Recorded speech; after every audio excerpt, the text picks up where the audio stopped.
touching the floor. Your feet are on a little ledge. I would actually recommend maybe this yeah, wide. my trellising approach, my training approach is part of the problem, but this guy has been real lackluster performer. I get a few clusters every year, and they're really small grapes, and they tend to, they tend to desiccate. They tend to raisin. And would it have anything to do with the location? It might. Okay. It might, but you know, I've got other vines in bad locations that have done better. That's an Arizona or canyon vine that just grew up and took over the whole trellis, but never produced very many grapes. And what grapes it produced tended to raisin. So I cut it off, grafted Tempranillo on top of it. This spring it started growing, looked promising, and then it died back. And I think the problem was that when you graft, you want to cut a groove on either side to draw off some excess sap, because if the graft union is too damp, it's too wet with sap, it won't heal properly. So I think that was probably this is the one that you've been blogging about. I posted pictures of it.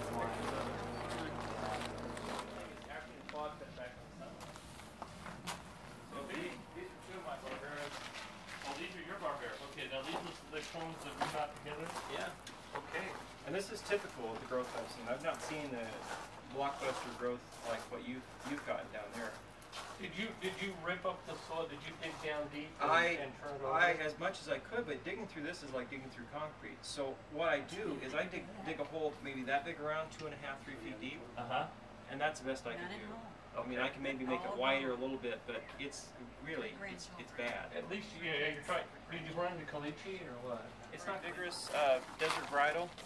This one may be suffering because it's near the big tree. Ah, yes. However, I have another Syrah in Queen Creek, which is by itself and planted next to some other vines that have just grown like crazy. So the Syrah down there is also not done very well. Match that I have. Yeah. And that Greg has. Brett. I'm sorry, Brett. So these are pretty typical of the growth that I've seen. I've not got the really thick trunks like Brett has.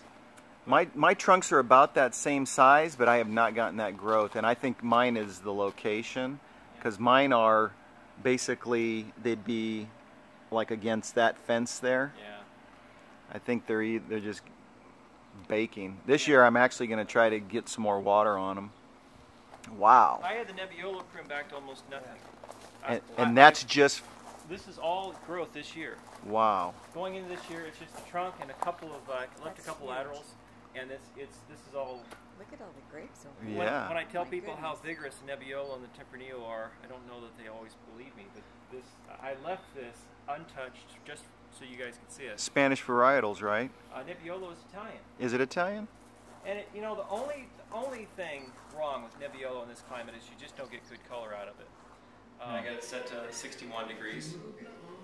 And the only problem I have with this is I do get a little bit of humidity, so occasionally the humidity can actually cause the barrel bands to rust. It's kind of high.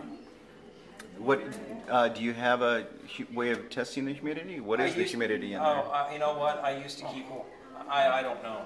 Gotcha. It's awfully hot in here. You probably don't keep anyone in here, right? Well, just not out here. No, this is just for the coolers in the bottle and the bottles. This is my other cellar. There's a fine line between hobby and obsession, and I fear I may have crossed it. But this, I found that this refrigerator, probably like most, if you keep it set at the very highest temperature, it stays about 60 degrees, so it's perfect. So keep your yeast in there and your other And those are the bottles you made? goodies that you need. yeah, I made all of this except for the sparkling wine. This is the 2008 Pseudo Tuscan. 2008-2009, I rounded out each batch with a little bit of juice from concentrate, and I'm not entirely happy with the quality. This year I hope to get a good volume without resorting to that. Oh shoot, what did I do? Yeah. So here we are at the second meeting of the Arizona winemakers, and we're meeting at Greg's house this time, and he's pouring some wine for us to get started with, and we're just hanging out and waiting for the group from Tucson to show up.